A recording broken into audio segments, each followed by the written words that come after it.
Mr. Franklin, what am I supposed to do? Continue to let this happen? For me, don't farm. I ain't getting no justice. Okay, wait. This man is already out on bond, and now police say he's carrying a kitchen knife hidden inside a stuffed animal? Flushed face, and it gets crazier. He claims he called the cops himself.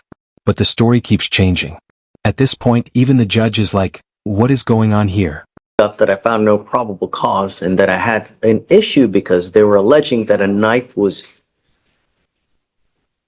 I guess, allegedly in possession or whatnot. The allegation is possession. It was never, there was no allegations of use or threat. It's just that he had a kitchen knife on him. You are on bond for a Terroristic threat. You've now picked up a criminal mischief. You were facing up to 6 months in jail and or a $2,000 fine. We are going to do probable cause. You have the right to remain silent. Anything you say can or will be used against you. You have the right to have an attorney present. If you cannot afford one, one will be appointed to you, sir. Yes, Judge. On February 11th, 2025, the officer responded to a physical disturbance at a residence in Harris County, Texas. Dispatch advised that the caller was reporting he had a knife and was going to stab someone because they were bothering him about a broken window. The officer made contact with the defendant and the complainant, and the defendant stated he called the officer. The defendant was found to be in possession of a green stuffed animal which had a fixed blade kitchen knife concealed inside. The defendant stated the complainant came to his house with her roommate, accusing him of breaking a window at her apartment. Whoa, hold, you're going really fast. Yes, Judge. The defendant, Called the officer. okay, And he said that the complainant had come to his house with her roommate, accusing him of breaking a window at her apartment. The defendant stated he was walking back to his apartment and that the complainant came out the back door to her apartment, but then he changed the story saying that she came out the front door to her apartment to confront him. The defendant stated that the complainant came with a gun, though he did not see the gun. The complainant stated that she was laying in bed, heard a glass window in the back door break, jumped up, ran to the back door, and saw the defendant walking away from the door, holding a green stuffed animal with a knife. Apartment management stated the cost to repair the window was $200. There's a lot of randomness in it, Judge. the only thing, my concern is who broke the window? Did he break the window? And Your Honor, so according to the DMs, what the complainant said is that she saw him walking away. She heard the broken window. She came downstairs and saw him walking away. And then that's what we have in the DMs. And then I spoke with her yesterday as well. She repeated the same thing, that he was the only one there when the window was broken. And that's what she said. She saw him outside the window door when it was broken. He's walking away. He actually calls the police because he's being harassed by this woman because she's saying that he broke a window. And I don't think there's any list of physical evidence like glass on him or anything, or in the whatever stuffed animal. At what point did the cops come and did they arrest him on the spot? What, do we have any other physical evidence? Do they? We have the two further, the complainant said that he was approximately 20 feet away from the back door when she saw him, and that the officer found the window to be shattered. And then the complainant showed the back door to her apartment. I mean, how do we know he did it? No one's saying that he did. I mean, no one saw, you know, it's. To be honest, just what we have is that the window was broken, and then she came outside at the time when she came downstairs to check on it. That's what we have. I get it. I Yes, get Judge. it. I don't think it's enough. However, the fact is, we're still. The judge is not buying this story. Eyes, no one actually saw him break the window. No fingerprints, no glass. Just vibes and accusations. The judge literally says, how do we even know he did it? And honestly, that's a fair question. But even without proof, things are about to get serious. Having issues with the same complaining witness, I now have to take more drastic action to ensure nothing happens in the future. So now what I'm going to do is I'm putting an ankle monitor on it and I'm barring him from going within 500 feet of where she lives or where she works. Yes, Judge. Ankle monitor, just want to make sure it's ELM and not scram. Correct. Okay. Acid fees be waived. Okay. I'll add. How far do they Judge, live from each other, Alex? You know? do you have the same complex? It was described as across the street. But when I spoke to the complainant, she said that they do not live across the street, that he was staying at a friend's house. But he told officers that She lives across the street. So what I'm doing, Mr. Franklin, is I'm going to put a monitor on your ankle, and there is a radius of where you cannot go where this person lives or works. And I mean, Ankle monitor ordered police Garlight, and not just that, he's banned from going within 500 feet of the alleged victim. One wrong move, and it's straight to jail. The judge is basically saying, I don't trust this situation at all. we may have issues with bond conditions as it is, because if I ordered him not to have weapons on the terroristic threat, and they show me that, or they prove to me that you have weapons, I'm going to put your butt in jail. So maybe we should have a formal bond hearing to see if, in fact, you can prove that he has a weapon. Yeah, Judge. So I have some hesitancy about everything, Judge, mostly because my client's orange sheet is quite extensive. So the jail has diagnosed multiple mental illnesses. I'm trying to track down his competency because I was appointed, I think, December. So there's been prior competency motions. I'm trying to get the reports from them, which is difficult because I forget what agency does the mental health evaluations. They're saying that they don't exist. So I'm trying to find his mental health records, Judge. It sounds to me like it's bipolar schizophrenia or schizoaffective. And so I think that my client is likely going to have severe mental health issues, which have been causing issues. And I think that's going to be the heart of all this. And so I'm trying to push for treatment. The case is just brand new is the problem. You were ordered not to be in possession of any weapons. And they're telling me now that you have a new case and that you have an alleged knife as well. I want to set this for a formal hearing on Monday. And if they show me that you have a weapon in violation of your bond conditions, I'm going to bring it. Do you understand? You are not to be in possession of any weapons whatsoever. Get a hold of your witnesses. Yes, Judge. Get a hold of the cop. Yes. Let's have a formal hearing on Monday to show me whether he's in possession of a weapon or not. Yes, Judge. Yes, Judge.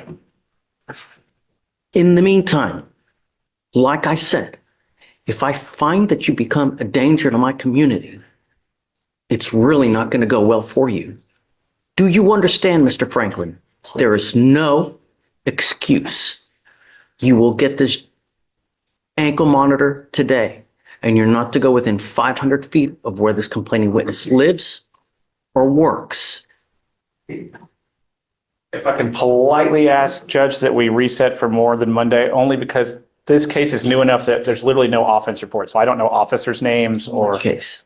So the new case, the criminal mischief, which will be the allegation for the motion. Find no probable cause in the criminal mischief. Well, but the problem is, Your Honor, is that it's on the criminal mischief that we have the officer that saw the alleged knife. So we'd have to get in contact. We don't have the OR. We have the name. I could reach out, but we don't have the OR to give defense. So that way they can review it. And So the allegation is, and it's we don't have an OR, so we're reading DIMS. So the allegation sounds like the officer saw a knife, or maybe the CW saw a knife. It's unclear. To me, it sounded like both saw a Yeah. knife.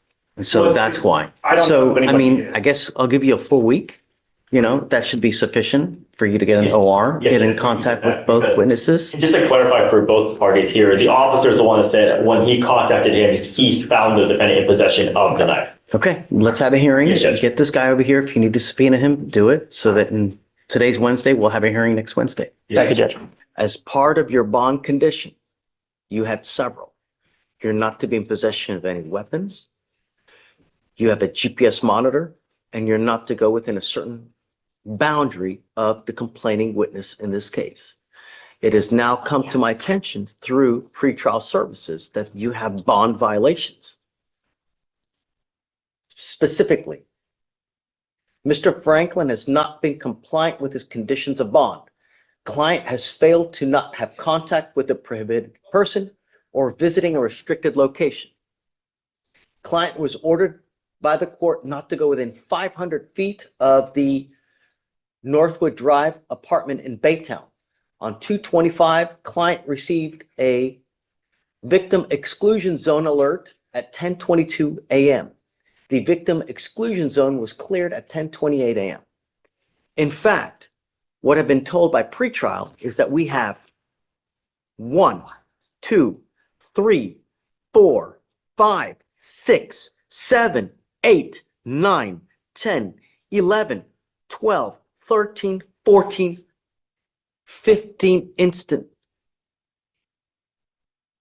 If I can interject, Judge, I think that's all in a 6-minute window. So I think he crossed into the exclusion zone at 10:22 and out at 10:28. And so I could proffer to the court Court finds not 1, not 2, but 15 violations in just 6 minutes. Turns out his GPS shows he walked straight through a restricted zone. His defense says it's just a quick walk, but the judge is thinking this is becoming a pattern. given to me from pretrial. Not that I'm admitting. Judge has a copy. Then never mind. I get it. I got it. In no way admitting that this would be admissible. And looking at what pretrial has provided, it looks like he walked about 1,000, maybe 1,500 feet in about a 6-minute window through the exclusion zone. And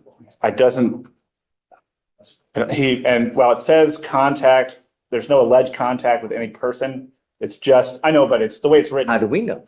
Well, no one has complained to the state. And so it looks like he walked through an exclusion zone, which is, speaking with pretrial, is actually larger than it normally is. I think it's at 500. Is it 500 feet? At 500 feet because I didn't want him to go anywhere near the complaining witness in this case. Yes, Judge. This is the same complaining witness that we have the last case that I know PC'd. No, the two are unrelated. They are different complainants, Judge.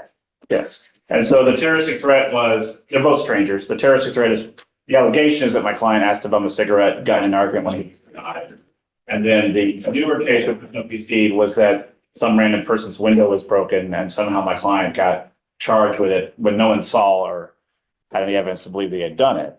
But when the police made scene, he then had a kitchen knife, I believe, is the allegation. I will say that the new case, it was no PC, but there's also no evidence. There's no offense report, there's no videos, because it's a week old. It's because they didn't go get anything because I know PC'd it. Well, that's part of it. It's also Daytown, and Daytown. But the problem is that we continue to have issues with Mr. Franklin. So Mr. Franklin is going to have issues on bond or not, Your Honor. His mental illness is quite severe. He's received hospitalizations in the past. His orange sheet is right at a page, if not over. And so the system is aware. I would take this court or ask this court to take caution in the sense that we're not having a formal hearing. There's no testimony presented. I'm fine with having a conversation. But if the court should wish to revoke We're his bond. having a hearing right now. Well, then Mr. nothing has been Miguel. admitted because there was no admissible evidence. I'll find to discuss with the court what has been alleged, but there is no admissible evidence of either location or possession because nobody has testified to either. And I don't think the pretrial services officer in this room would have the ability to testify how a GPS device works. Not to be mean to her, but it's not her job. And so she's not going to have any knowledge of the firsthand knowledge of the device. We continue to have issues with Mr. Franklin, and I'm tired of it. And- I'm not dealing with this anymore. I only have one way to fix this. So I've spoken with the state, particularly the chief. We're leaning towards reaching a resolution on a mental health diversion, Judge. It's not 100% that we're there, but it sounds like we're going to do it where we send him for an evaluation. So I'm going to file a competency evaluation just in case. But So that there's another 30 days. I'm not going to sit here and wait for him to have another bond violation. No, because he's doing whatever he wants to do, because that's what's happening here. yes, Judge, and if you'd like to revoke his bond, which I can understand the court's position, I would just ask that we have a formal hearing with testimony where the rules of evidence would apply, which statutorily they would apply to any revocation of bond. I'm still going to take him into custody. I find that he's a danger to our community. He's continuing to just. Mr. Franklin, Don't speak. what am I supposed to do? Continue to let this Stand happen? for me. Don't form. I ain't getting no justice. I found no PC on your case last time. I ain't did nothing to nobody. All I'm asking you to do is stay away from this place. What I'm supposed to do? I'm trying to take care of my nieces and nephews, running back and forth to the If you- store and stuff. what I'm supposed to do. What you want me to do? If you need things, we I can, don't, all I'm doing is the best I can. I'm not doing nothing to nobody. What you want me to do? I didn't have nothing to do with none of this. listen. You I ain't want stopping you to nobody from listen. raping me. Once, Just slow yourself down, okay? is he saying that He's insistent. family that lives near here? So he's given me, I've been trying to get it directed. So he lives partially with cousin and with mom, who are both on this side of town. And he essentially migrates between the two. Because of his mental health issues, I'm having a problem confirming the addresses to confirm this information. Where are you staying? My mama's house, but she threw me out this morning. So it's the same thing. She pulled a pistol on me, yeah? Trying to tell me to shut up and let her say whatever she want to say. Switching up everything, making it hard on me. Does your mom live near this address? She stay down Nolan. When I leave, No. I don't have nowhere to go. I go to my cousins. I buy them food. I do the same thing I do. Problem is that are they within this address? They stay down Nolan in Bayterre. No. Baytown is a big city. I don't want you to go near where the complaining witnesses live. That's all I'm asking you to do. But I was just having to go to my oldest cousin's house and my mother-in-law's house, get food, and then So go get my here's what I medicine. want you to do. I want you to talk with Mr. Meunier right now, and I want to know exactly where they live in relation to this address. That's what I want to know. In relation I'm to my mother's debating address. to put you in or not. All I want to know is why. Because I've asked you not to go to this place, and yet, no. I want you to talk to your lawyer, and I want to figure out where the places are where your mom lives, where the cousins live, so we know exactly where you can Yes, sir. and can't go. Yes, Do sir. you understand? Yes, sir. I can prove. Go. Thank you, Judge. I've been trying to get the addresses and it's somewhat difficult, but we'll give it another try. Be right back. I think I have the location figured out. It took a while because getting addresses from my client is I understand. difficult. It's okay. So, let me just visual aid. So the exclusion zone. No. Don't. Just take it off because I'm live streaming. I don't want to. Oh, okay, all right. So if you were to look at the exclusion zone, numbers 10 and 19 are just left of it. That is the cousin's house. So he lives probably 30 feet outside the exclusion zone. And so my client. So hold on a second. You're saying, So, 13. so numbers 10 and 19, because I have, the ones I have are numbered. I see it. 10 and 19. That's that So- cousin? That, from what I can tell, is the cousin's house. I'm having to do this with What Google about Maps. number 24? Well, no. What I'm saying is that's where he's kind of living. He then walks through the exclusion zone. Mom's house is about 2 miles due east. This one, I think he was walking to CVS to get his psych meds. And so he goes through the exclusion zone to get to Garth Road, which is the road that the CVS is on, which is just outside the map. I can show you on my phone if you'd like. So he walks to Garth and then goes north up Garth to get to the CVS and then east to Mom. So I think this 6-minute window, I think is him walking through the exclusion zone to get to CVS. As far as I can tell, that's what's going on. He never stops very long. It's a 6-minute time. It's CVS in relation to this. so in relation to the map, if you keep going east of the map, maybe half a mile. I don't understand the curve. That's him trying to walk around the apartment. He was trying. He's right next to it, man. It's like literally within like. He's going to get his psych meds, Judge. Rash thinking is not 100% level. He's trying to go around it, from what I can tell. Well, I don't know, Judge. I think there's a big field, and I think he's trying to go around to get to the field, to walk through the field. But CVS is Here, let me just show you my phone. That'll be the easier. So, No, but come around, because I don't want to live shit. I don't want to do this without you. I want you to understand something and listen to this clear. I want to protect every person in my county, and I want them to feel safe. This person is scared of you. That's why I don't want you near them. Do you understand, Mr. Franklin?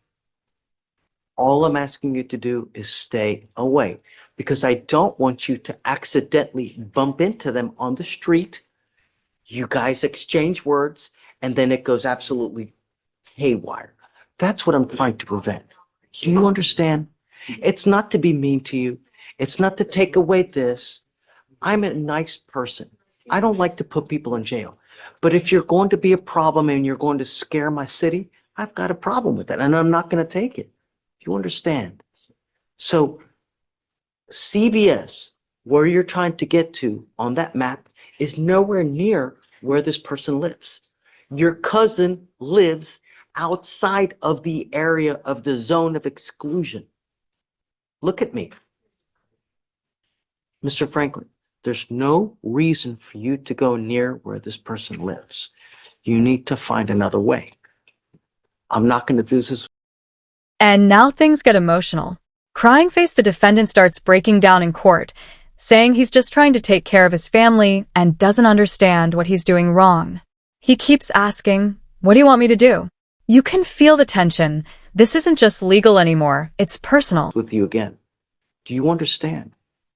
I'm trying to be nice to you now, and I'm trying to warn you that I don't want you to go near anywhere where they live. If you need help, Nathan can help you out. If you need a place to stay, we can find you a place. If you need eat food, if you need a job, we have resources we can give you. All you have to do is ask. But He can't give you a job. He can tell you where to go to try to find it. but I want everyone to feel safe.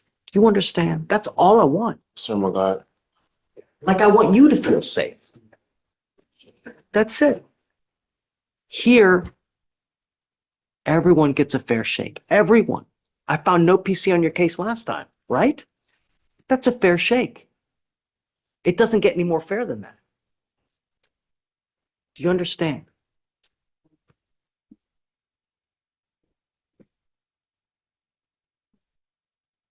Mr. Franklin, I'm well within my right now to put you in custody. I'm not going to, but I want you to understand that I'm not going to do this again. You understand? I'm not asking much. Okay? All right. Thank you, Judge. So just please I make try to. a path for him to go around so Um, that there are no more issues. Your Honor, I was going to see if we could shave some of I think it's 500 feet, and the cousin lives just outside, and it looks like GPS is giving some false positives. I was going to see if we could lower it to 400 instead of 500. The team was for the cluster in the center, that would be 200. The same would be. Okay. All right, hold on a second. Are you saying that the circle is within 200? So that circle's within 500, but it was originally at 200. And so he was dinged for being within 200 feet. But these right here are Yeah, not, so that's gonna be outside of it, so he's not being dinged for those. They show all the points that is pinging, yep, but that's not a violation. okay, then all right. I have a caution because it's right outside the zone, but it sounds like it will be okay. Just make sure that you guys can carve a path so that there's no more issues. Yes, sir. Okay. All right, Mr. Franklin. My city to feel safe. He makes it clear this isn't punishment, it's prevention. But also warns him, one more mistake, and it's over. No more chances. This is that moment where everything hangs by a thread.